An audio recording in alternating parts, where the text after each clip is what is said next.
the way the media were portraying it was as if it was like the worst disease that's ever hit mankind, like the new Black Plague or something. And that got people watching the news because, so in this video, I'm going to tell you how history will never forget you. So if that's the video for you, stick around because I need that watch time. So what does Donald Trump, Andrew Tate and Jesus all have in common? Well, I'll tell you. They all polarise people. They all have a message that gets a certain emotional reaction out of people, that makes people think and feel a certain way.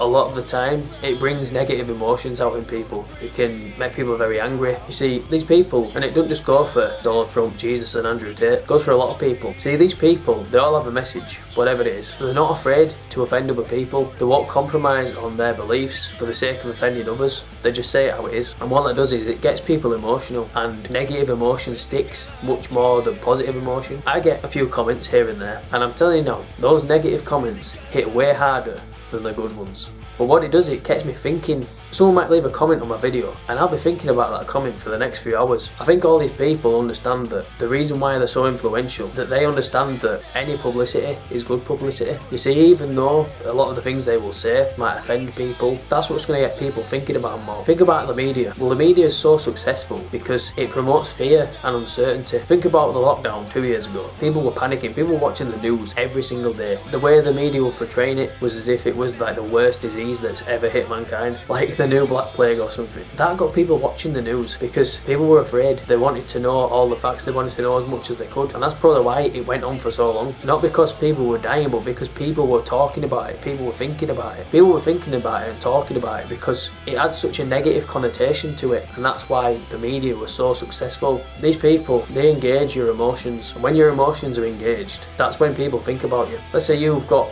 a message and it might be somewhat offensive, but if you've got a point to it and that person thinks about the message, they'll probably react at first, but once they've calmed down, they'll start thinking about what you've said, and then they might actually agree with you. A lot of people don't understand that being aggressive rather than passive is much more effective. Not backing down on your views, not backing down on your message, that's what's going to get people listening to you. So you're the kind of person that's into self-improvement. Do you want to get better with women? Do you want to get better with your finances, fitness? Make sure you subscribe because this is the channel for you. Currently at 43 subscribers right now, thinking about doing a 50 subscriber special, so leave a suggestion in the comments what you want me to do, and make sure you leave a like as well because it costs nothing. So that's all I'm going to say about that.